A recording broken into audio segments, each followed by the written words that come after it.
안녕하세요. 저는 천안 구성도장에서 온 청포 류강희 도생입니다. 제 이름 뜻은 버둘 유자에 본가는 진주 류씨인데요. 편안할 강에 빛날 희자입니다. 풀이를 해보면 상제님 대도에서 어지럽지 않고 편안하게 빛나라는 뜻을 가지고 있습니다. 아이들이 낮잠을 자야 하는 시간에는 저는 책상에 도전을 펴놓고 읽을 정도로 신앙에 대한 순수한 일심을 가지고 있었는데요. 저는 엄마 뱃속부터 신앙한 모태 신앙인입니다. 저는 유치원에 다닐 때부터 친구들에게 태일주를 알려주고 수행을 해야 하는 시간이 되면 벽을 보고 수행을 했습니다. 또 아이들이 낮잠을 자야 하는 시간에는 저는 책상에 도전을 펴놓고 읽을 정도로 신앙에 대한 순수한 일심을 가지고 있었는데요. 초등학교에도 입학한 이후로도 많은 친구들과 선생님들에게 책을 전해주면서 나랑 같이 태일주 같이 읽어보자, 같이 증산도 신앙 해보지 않을래? 하면서 포교를 정말 열심히 해왔습니다. 엄마가 이제 활동을 나가실 때에도 어린 나이에 함께 나가서 열심히 입공부를 하면서 현장에서 많은 것을 배웠었는데요. 하지만 제가 한 살 한 살 나이가 들면서 증산도가 사이비다라는 말도 많이 듣고 사이비를 다닌다고 왕따를 많이 당했었어요. 저도 점점 신앙에 대한 의심을 갖게 되었고 치성 참석도 잘 안 하면서 제 몸도 마음도 신앙과 멀어졌습니다. 그리고 본부 행사를 참석하는 것도 신앙이 좋아서가 아니라 부모님이 그저 가자고 했기 때문에 또는 청포들을 그냥 만나러 놀러 오는 듯이 참석을 했는데요. 하지만 이제 어릴 때 그 순수한 마음으로 신앙한 저로 돌아가고 싶어 하는 마음도 아직 가지고 있었습니다. 그러다가 2018년 1월 청포에서 코미타투스 1기 프로그램을 시작한다고 듣게 되었는데요. 솔직히 일정표를 보니까 일정이 많이 힘들어 보이기도 하고 가기 싫었지만 뭔가 마음속에서 가야 한다 그런 느낌을 받았는데요. 처음 시작하는 청포 코미타투스 프로그램을 통해서 어릴 때의 나로 돌아갈 수만 있다면 한번 도전해보자 하고 마음을 다잡고 참석하게 되었습니다. 솔직히 굉장히 많이 힘들었는데요. 하지만 하루하루가 지날 때마다 내가 많이 달라졌다는 것을 느낄 수가 있었고 1기가 끝났을 때에는 저는 어릴 때의 저의 모습과 많이 비슷해져 있었다고 느꼈습니다. 또한 진리에 한 발짝 더 다가갔다고 느껴질 만큼 청포 코미타투스 1기 참여가 저의 신앙에는 커다란 영향을 주었습니다. 이 자리를 빌어서 청포 간부님들께 정말 감사하다고 말씀을 드리고 싶습니다. 그렇게 잘 신앙을 하다가요, 다시 한번 무너졌던 적이 있습니다. 그때 정말 힘들었던 시기였지만 어릴 때부터 진리를 배워서 그런지 금방 각성하고 돌아오게 되었는데요. 그때 제가 다짐한 것이 하나 있는데요. 내가 이번에 돌아가지 않는다면 정말 나를 믿고 계신 우리 조상님 실망시켜 드리는 것이니까 선지에서 서약한 그대로 상제님의 제대로 된 일꾼이 되어보자. 그게 내 사명이고 어떤 척신이던 마신이던 나는 강하니까 다 이겨낼 수 있다. 나는 상제님의 일꾼이다. 신앙 한번 제대로 해보자. 하고 이렇게 열심히 신앙하면서 얼마 전에 8기 교육을 수료받게 되었습니다.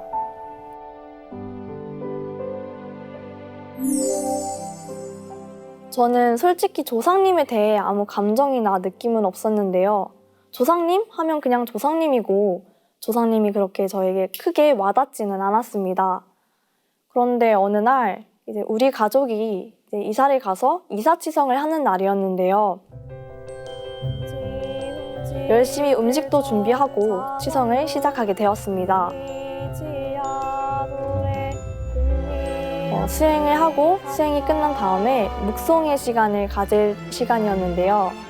갑자기 이마 쪽이 따뜻해지기 시작했습니다. 그런데 저도 모르게 웃게 되고 뭔가 포근한 느낌이 들었는데요. 치성이 끝난 후에 잠시 생각을 해보니까 이게 조상님이 내 머리를 쓰다듬어 주신 거구나 라고 느껴지더라고요. 그때 조상님이 정말 내 곁에 계신다는 것을 알 수 있게 되었고 또 나를 지켜주시는 것에 감사함을 느끼게 되었습니다.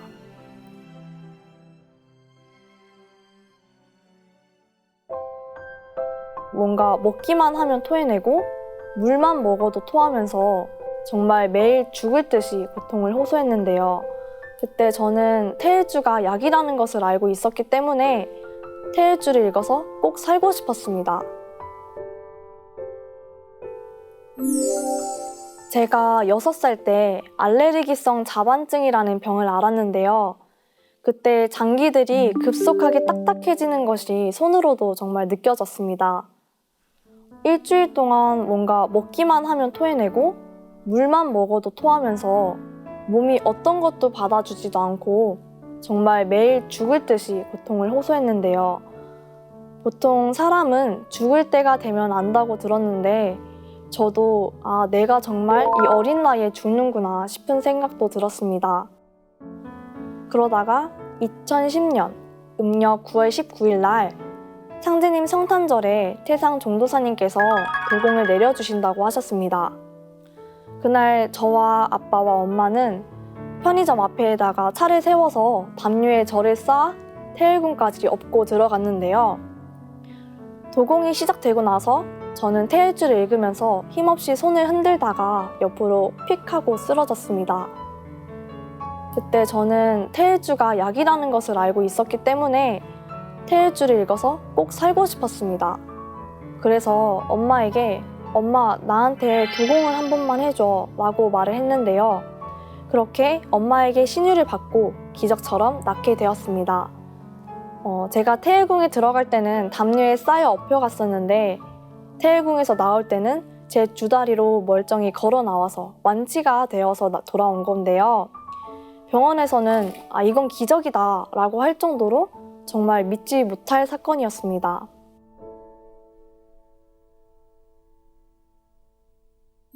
태일주가 어떤 주문인지 상제님께서도 말씀해 주셨는데요. 증산도 도전 상제님 말씀을 꼭 전해드리고 싶습니다. 태일주로 천하 사람을 살리느니라. 병은 태일주라야 막아내느니라. 태일주는 만병을 물리치는 구축 병마에 조아주라. 만병통치 태일주요 태일주는 여의주니라. 광제창생 포덕천하하니 태일주를 많이 읽으라. 태일주는 수기 저장 주문이니라. 태일주는 천지 어머니 젖줄이니 태일주를 읽지 않으면 다 죽으리라. 태일주는 우주 율련이라. 제가 태일주가 없었다면 아마 저는 이 자리에 없었을 것이라고 생각이 드는데요. 정말 저를 살려주신 상제님과 태모님, 그리고 태상 종도사님과 종도사님, 조상님께 보은하는 삶을 살아야겠다고 다시 한번 각성하게 되는 계기가 된 것 같습니다. 저는 우주의 율려이자 만병통치약인 태일주를 읽고 마무리하겠습니다. 훔치 들천상원군 훔리지야도래 훔리합리 사파. 감사합니다.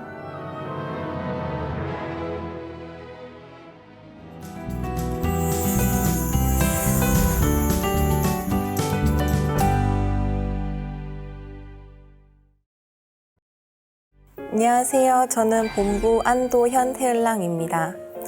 네, 저희가 증산도 신앙을 한 계기에 대해서 말씀드리려고 하는데요. 저는 다른 성도님들처럼 이렇게 책을 보았다거나 아니면 TV를 보았다던가 아니면 주변 지인이나 이런 사람들에게 증산도를 소개받은 것이 아니고 저는 태어날 때부터 신앙을 했거든요.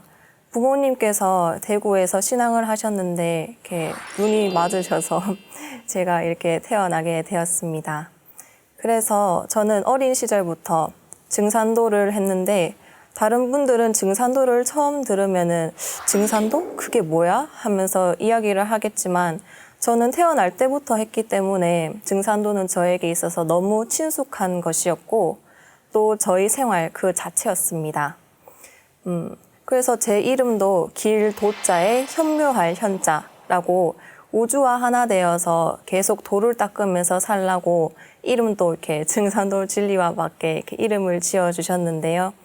뭐 다른 분들은 이 증산도 이것이 정말 참 진리구나 라고 느끼고 혈심을 다해서 신앙을 하시는데 저는 어릴 때부터 그냥 일상에 젖었다고 해야 될까요?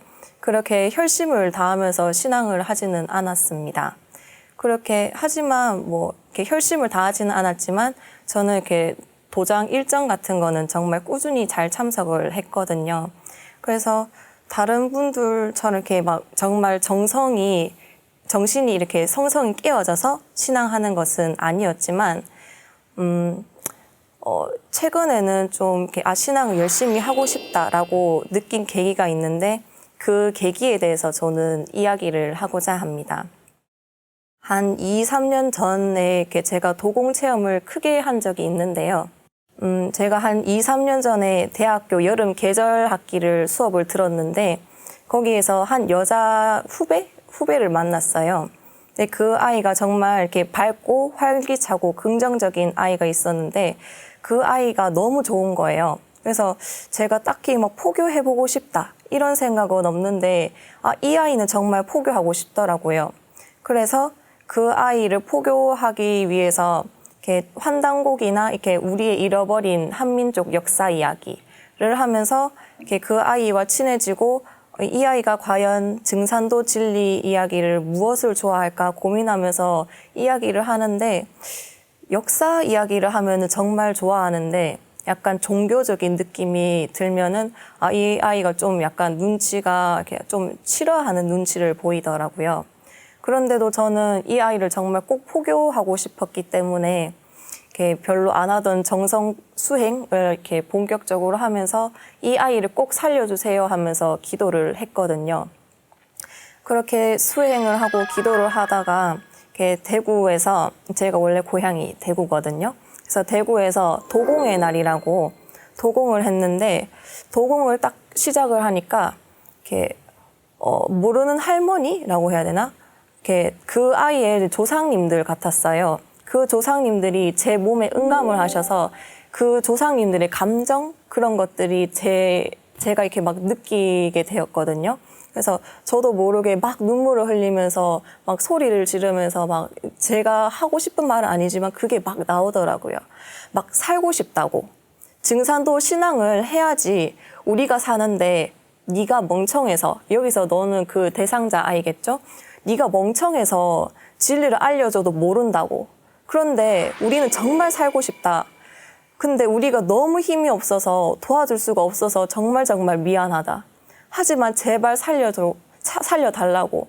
이 아가씨의 말을 꼭 들어야 산다고. 그렇게 절규하는 것을 체험했습니다. 제가 느끼는 감정은 아니지만 그 조상님들의 감정이 정말 제가 느끼는 것처럼 이렇게 다가왔거든요.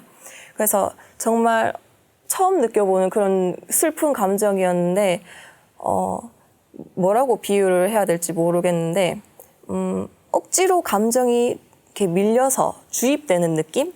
심장에 1초에 9번씩 넘게 독침이 찔리는 것 같은 그런 슬픔, 절망감, 그리고 살고 싶은 욕구, 무력감, 그리고 사실은 알고 있었어요. 그분들의 자손인 손녀, 그 대상자 여자아이가 사실은 진리를 받아도 알아듣지 못할 거란 거를 사실은 어렴풋이 느껴졌었거든요. 근데 그게 너무 외면하고 싶었습니다. 그래서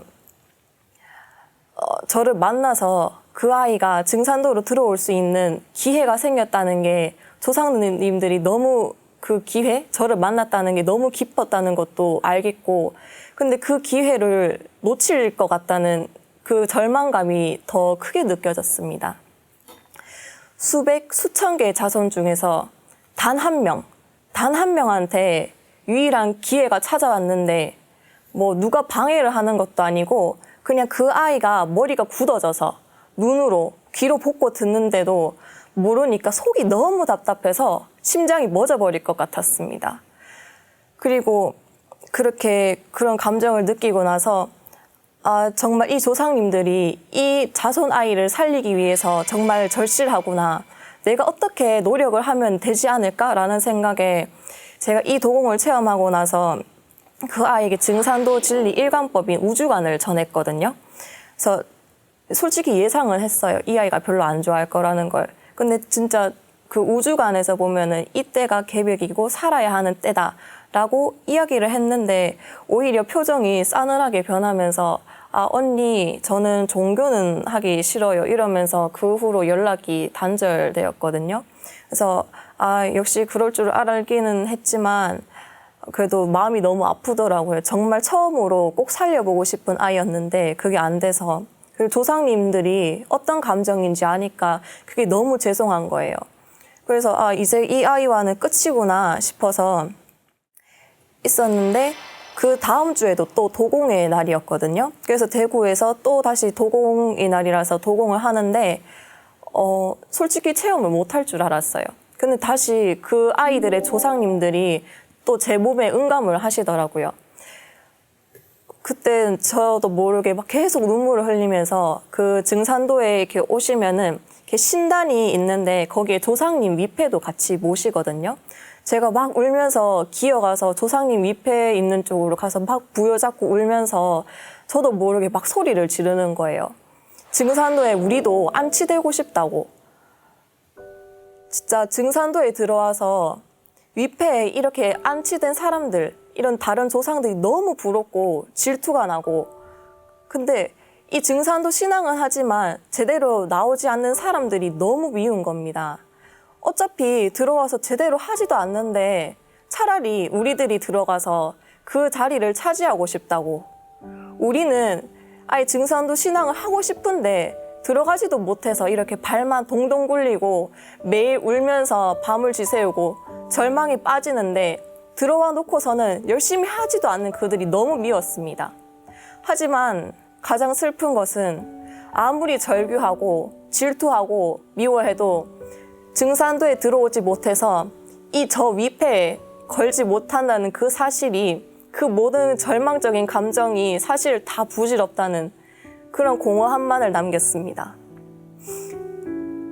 이 체험을 계기로 저는 알았습니다. 제가 정말 복에 너무 겨웠구나.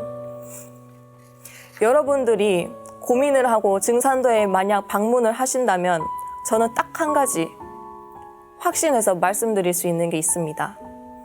당신이 처음 증산도에 연락을 하거나 방문을 하는 그 순간은 여러분들이 수십, 아니 수백, 수천 명들의 조상님들이 살아왔던 삶에 대한 모든 보상을 단 한 번의 그 행위로 갚을 수 있는 축복의 행위라는 것을요. 마지막으로 조상님들의 은혜에 대한 도전 선고 말씀 하나를 읽고 제 이야기를 마치겠습니다. 2편 119장. 하늘이 사람을 낼 때에 무한한 공부를 들이나니 그러므로 모든 선령신들이 쓸 자손 하나씩 타내려고 60년 동안 공을 들여도 못 타내는 자도 많으리라. 이렇듯 어렵게 받아난 몸으로 꿈결같이 쉬운 일생을 어찌 헛되이 보낼 수 있으랴. 너희는 선령신의 음덕을 중히 여기라. 선령신이 정성 들여 쓸 자손 하나 잘 타내면 좋아서 춤을 추느니라. 너희들이 나를 잘 믿으면 너희 선령을 찾아주리라. 네, 이상으로 저희 이야기를 모두 마치겠습니다. 감사합니다.